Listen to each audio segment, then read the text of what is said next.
রে রিকি, আজকে সব গেল কোথায় রে? মাত্র আমরা 4 জন। আসবে আসবে আসতেছে। স্যার আসারও টাইম হয়ে গেল, স্যারকেই জবাব দেবে, আমি কি করুম? ওই দরজার শব্দ হলো, মনে হয় স্যার আসতেছেন। Student, good morning, good morning. Very good morning sir.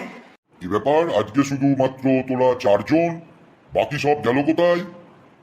আমি কি ভেতরে আসতে পারি স্যার? কে বাবা তুই? এত দেরিতে এলি কেন? স্যার বলতেছি আগে একটু বসতে দিন, আমি হাঁপাই গেছি স্যার। ঠিক আছে, যা বেঞ্চে গিয়ে বস। মনে হচ্ছে যেন যুদ্ধ জয় করে এলো। হ্যাঁ, এইবার বল, তোর এই অবস্থা কেন? মাথার চুল সাদা, এত দেরি হলো কি করে? স্যার সে আর কি বলুন, আমি প্রতিদিন ওই ছোটর অটোতে আসি, ছোটর অটোতে।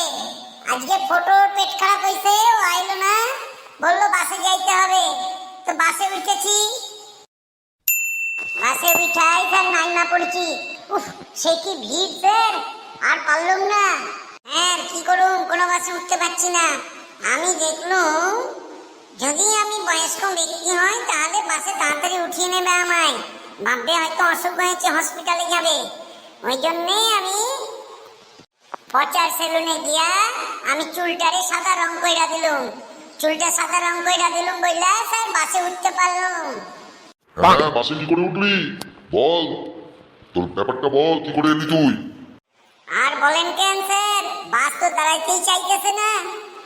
তারপর অবশেষে বাস আইলো, আমি হাত দেখালুম, বয়স্ক ব্যক্তি বললা উঠাই নিল আমাকে। তারপর কন্ট্রাক্টরের কি ধমক! কন্ট্রাক্টর ধমক দিল মানে? ব্যাপারটা বুঝতে পারলাম না তো। স্যার বাসে খুব ধীরে ধীরে উঠলাম, যতই হোক বয়স্ক মানুষ তো আমি, চটপট করে উঠলে যদি ধরা পড়ে যায়, ওই জন্যে কন্ট্রাক্টর ধৈরা উঠাই দিল। উঠাবার পর কন্ট্রাক্টর বলে, এই যে দাদু, দাদুর মতন দেখতে, কিন্তু দাদু এখনো হন নাই, যান আগে বাড়ুন আগে বাড়ুন। অনেকটা স্যার সেই আপনারা যেমন বলেন না পড়াশোনা করলে আগে বাড়তে হয়, সেইরাম কন্ট্রাক্টর মশাইও এইভাবেই বলল, আগে বাড়ুন আগে বাড়ুন। হ্যাঁ হ্যাঁ, তারপর আগে বাড়তে বললো, তুই তো বাসের সামনে চলে গেলি না পিছনে? না না স্যার, আমি কি আর অশিক্ষিত নাকি, পড়াশোনা শিখেছি একটু হলেও।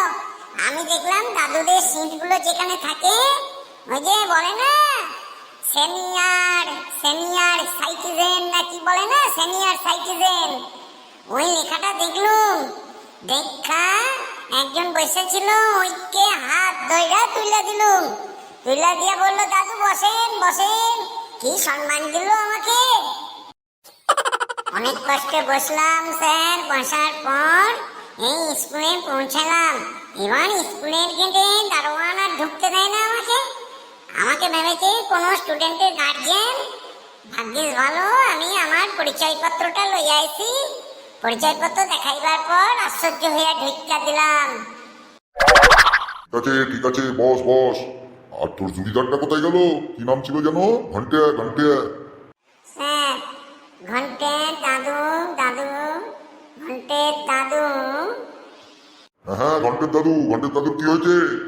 স্যার ঘন্টের দাদু আজকে ওদের ছেড়ে চলে গেছেন, ওই জন্যে ঘন্টের খুব মনটা খারাপ। ও বলল তুই যা, আমি কালকে যাব। ওহো, ঘন্টের দাদু তাহলে মারা গেলেন? ওনার সবসময় শান্তি কামনা করি। স্যার মারা যাবেন কেন? ঘন্টের দাদু গত 6 মাস ধরে ঘন্টেদের বাড়ি ছিল, উনি এখন গ্রামের বাড়ি চলে গেলেন। হারাম জাদা, তো একটু তো আগে বললেই পারতিস যে ঘন্টের দাদু ওদের বাড়ি গেছে। স্যার সেটাই তো কইতেছিলুম। রে, ওটা গেল কোথায় রে? তুমি হওয়া মুশকিল।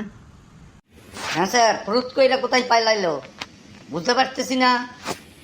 মে কামিং স্যার? তুই কোথায় চলে গিয়েছিলি রে? একটু তো বলে যেতে পারতিস। স্যার কি করব, আপনি যেভাবে বকাবকি শুরু করলেন, আমি ভইয়া দেখলাম আগে ড্রেসটা চেঞ্জ কইরা আসি, মাথাটাও ধুইয়া নিলাম স্যার।